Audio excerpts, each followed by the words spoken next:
Assalamualaikum warahmatullahi wabarakatuh. Selamat pagi adik-adik. Apa kabar kalian semua? Ketemu lagi dengan Mbak Anggita. Hari ini kita akan belajar tentang KPK dan FPB. Jadi kemarin kita sudah belajar tentang mengenal bilangan berpangkat.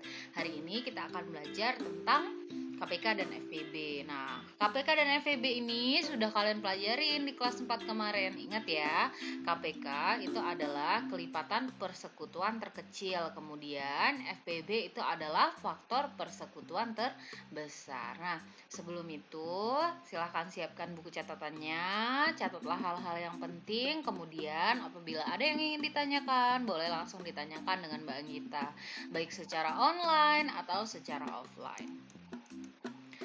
Sebelum kita belajar tentang FPB dan KPK, ayo sebutkan bilangan-bilangan prima. Ayo, ada yang masih ingat nggak apa itu bilangan prima?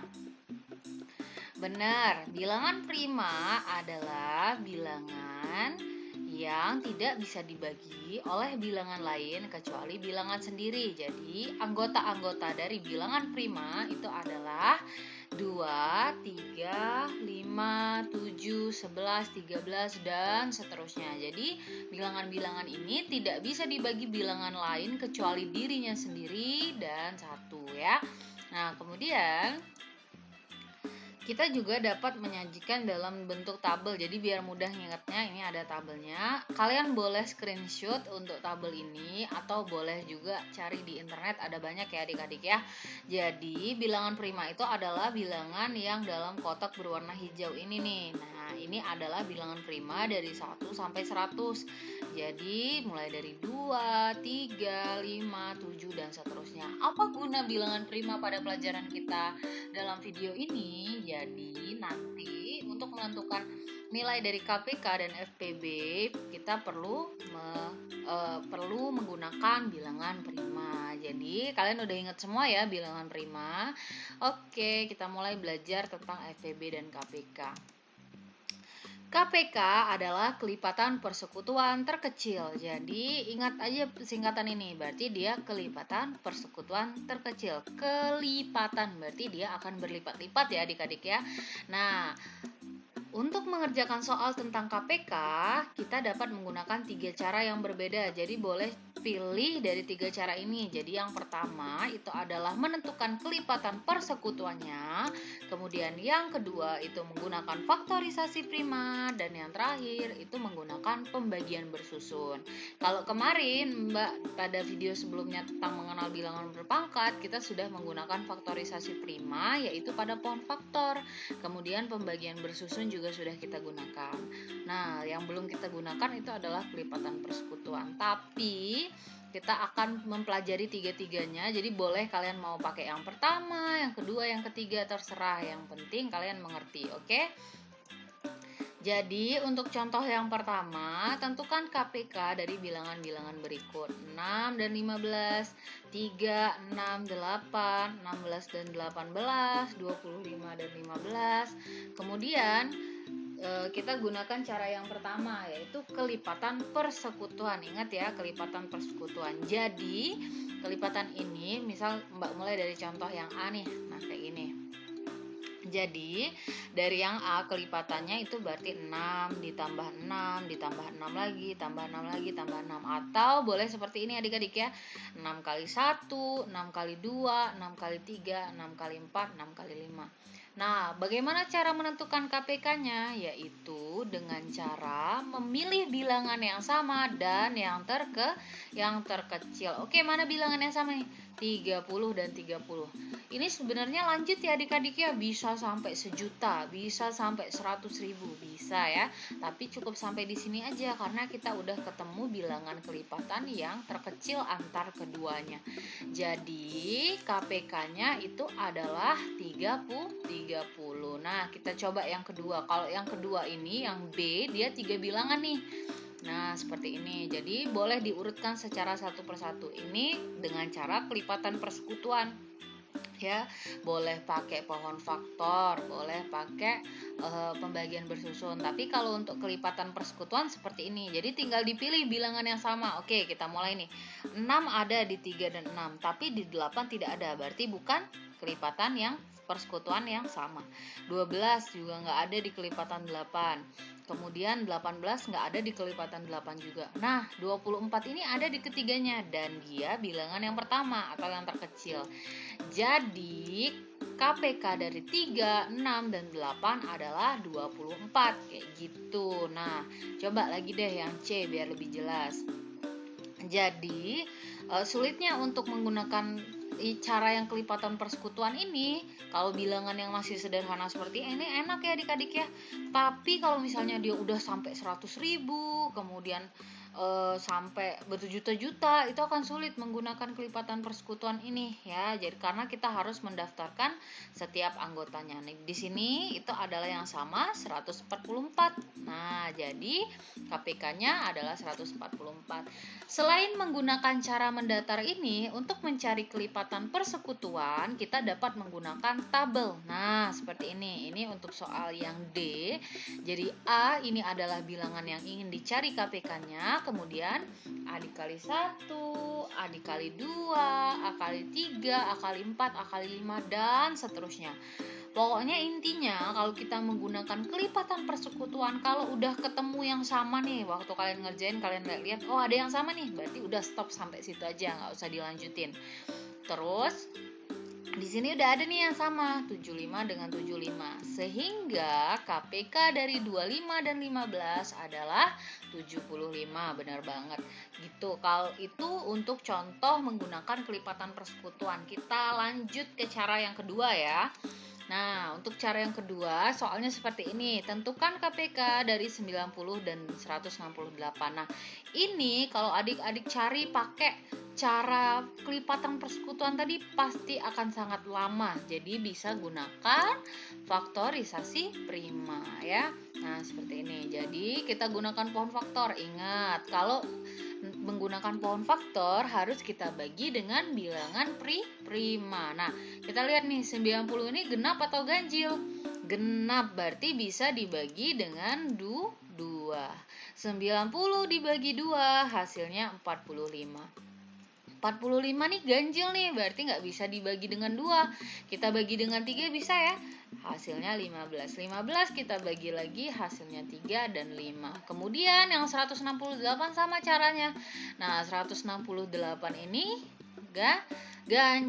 genap ya. Jadi bisa kita bagi dengan 2. Nah, seperti ini. Ini masih bisa kita bagi dengan 2 juga. Nah, hasilnya akan menjadi seperti ini. Ini udah yang ujung udah berbentuk bilangan prima. Nah, faktornya bisa kita tulis adik-adik ya. 90 sama dengan 2 kali 3 pangkat 2 kali 5. Nah, jadi 2 kali 3 pangkat 2 kali 5. Kemudian yang 168 itu adalah 2 pangkat 3 kali 3 kali 7. Nah, untuk menentukan bilangan dari KPK-nya, kita harus ingat, faktor bilangan harus mencakup seluruh bilangan. Jadi, semuanya harus termasuk nanti ya. Pilih pangkat tertingginya. Jadi, kalau misalnya ada yang sama nih, antara 90 dan 168, 2 dan 2 pangkat 3, pilih pangkat tertingginya. Jadi, kalau misalnya 3 pangkat 2 dengan 3, pilih juga pangkat tertingginya. 5 dan 7 gimana, Dek? Harus kita masukkan karena harus mencakup seluruh bilangan. Jadi seperti ini. KPK dari 90 dan 168 yaitu 2 pangkat 3, ini pangkat tertinggi. 3 pangkat 2 dikali 5 dikali 7. Hasilnya 2520. Coba deh bayangin kalau ini gunain kelipatan persekutuan tadi. Akan sulit. Jadi tergantung soal adik-adik mau caranya gimana ya. Oke, ini untuk KPK dari 90 dan 168. Intinya ingat yang ini aja. Oke, saat mengerjakan ingat 2 hal ini. Gitu. Kita lanjut ke cara yang ketiga. Nah, tentukan KPK dari 9, 15, dan 28. Kemarin Mbak sudah membahas sedikit tentang pembagian bersusun ini pada video tentang mengenal bilangan berpangkat ya. Kalian pasti udah paham banget nih untuk pembagian bersusun. Jadi caranya seperti ini. 9 ini kita bagi dengan 3. Hasilnya ditaruh di mana, Dek? Di bawah 9. 3 ini kita bagi lagi dengan 3 sampai dia menjadi 1. Kalau udah 1 kayak gini, udah stop sampai sini aja.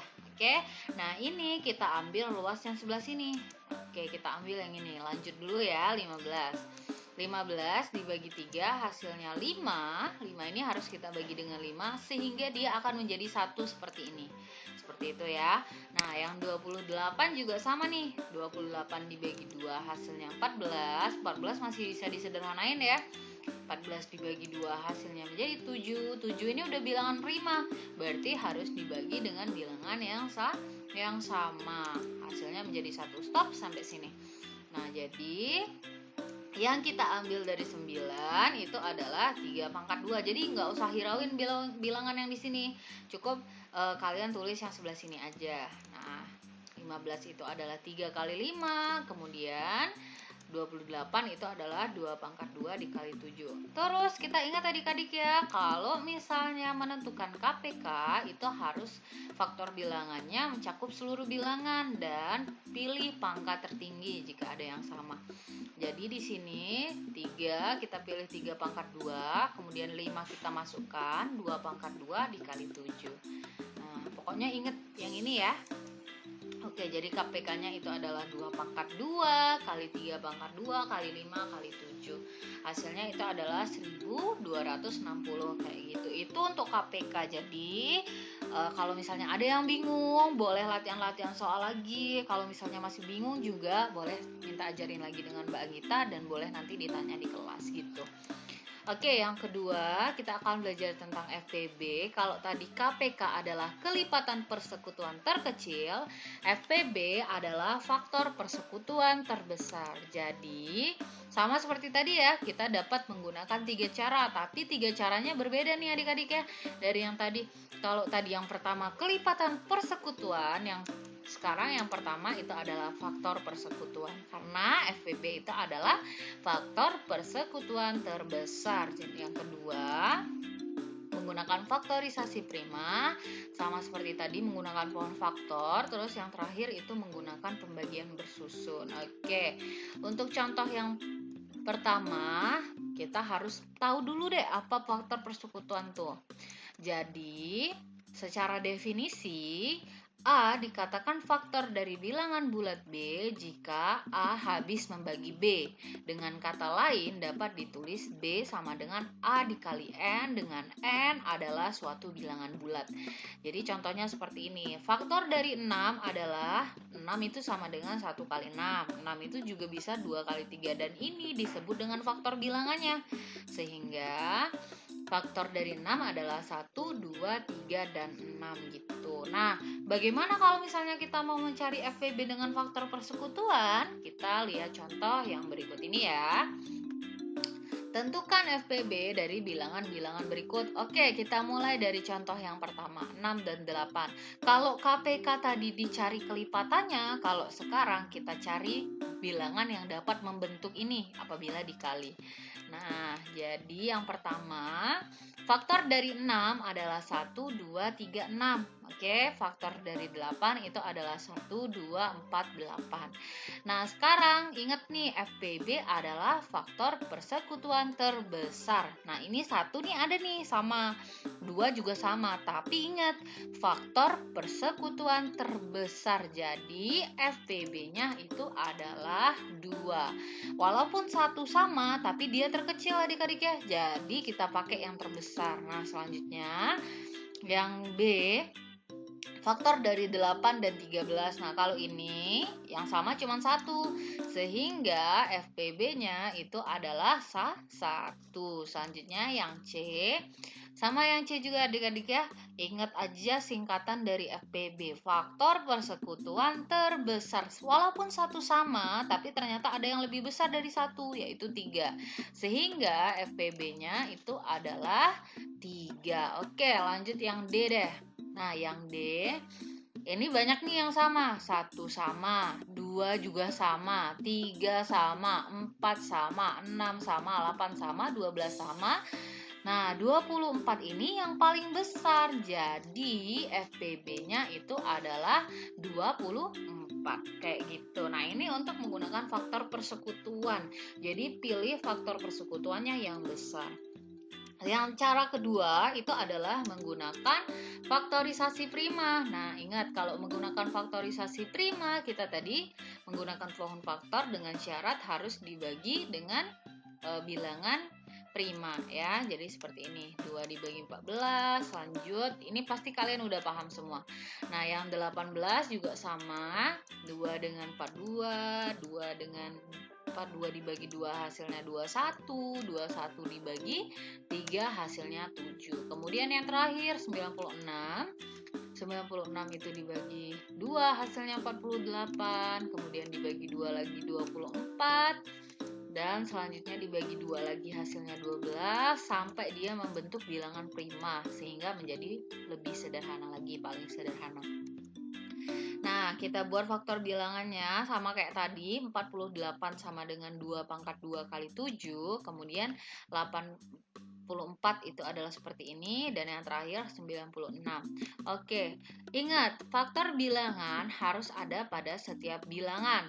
Pilih pangkat rendahnya, jadi dia harus ada semua deh. Kalau misalnya nggak ada, nggak usah kita pilih. Misal nih, 7 ada nih di 28 dengan 84, tapi tidak ada di 96, berarti 7 bukan FPB dari ketiganya. Kemudian 3 ada di 84, 96 juga ada 3, tapi tidak ada di 28, berarti tidak termasuk. Nah, sehingga FPB-nya itu adalah, jadi yang sama nih, kan dia bilang harus sama. Nah, ada di ketiganya dan pilih pangkat rendah, sehingga yang kita pilih itu adalah 2 pangkat 2, hasilnya adalah 4 gitu. Nah, jadi ini adalah contoh dari faktorisasi prima. Nah, kemudian untuk cara yang terakhir itu adalah menggunakan pembagian bersusun, sama kayak dengan KPK tadi adik-adik ya. Jadi seperti ini, 9 dibagi 3 hasilnya 3, kemudian dibagi 3 lagi hasilnya 1. Udah sampai di 1, stop sampai sini aja. Kita ambil bilangan yang di ruas sebelah sini. Nah, kemudian 15 juga dibagi 3, 5 dibagi 5, kemudian 1. Nah, 36 juga sama, dibagi dengan 2. Intinya, kalau dia bilangan genap, berarti dia bisa dibagi 2. Dan ingat, harus dibagi dengan bilangan prima. Nah, 18 bagi 2, 9, kemudian 3, dan sampai di 1. Jadi kita ambil yang bilangan yang di sini. Oke, kita ambil ya satu persatu. 9 sama dengan 3 pangkat 2, kemudian 15 sama dengan 3 kali 5, dan yang terakhir itu adalah 36, 2 pangkat 2 kali 3 pangkat 2, kayak gitu. Dan kita harus ingat nih, faktor bilangan harus ada pada setiap bilangan dan pilih pangkat rendahnya. Oke, mana bilangan yang ada di setiap bilangan? 3, dan 3. 5 ada nggak, Dek? Nggak ada ya. Kemudian 3 ada nggak? Ada. Kemudian 2 pangkat 2 ini 3. Kita pilih yang 3 pangkat ini aja. Jadi KPK-nya itu adalah 3 gitu. Nah, ini adalah pembelajaran kita tentang KPK dan FPB. Apabila ada yang ingin ditanyakan, boleh ditanyakan dengan Mbak Anggita.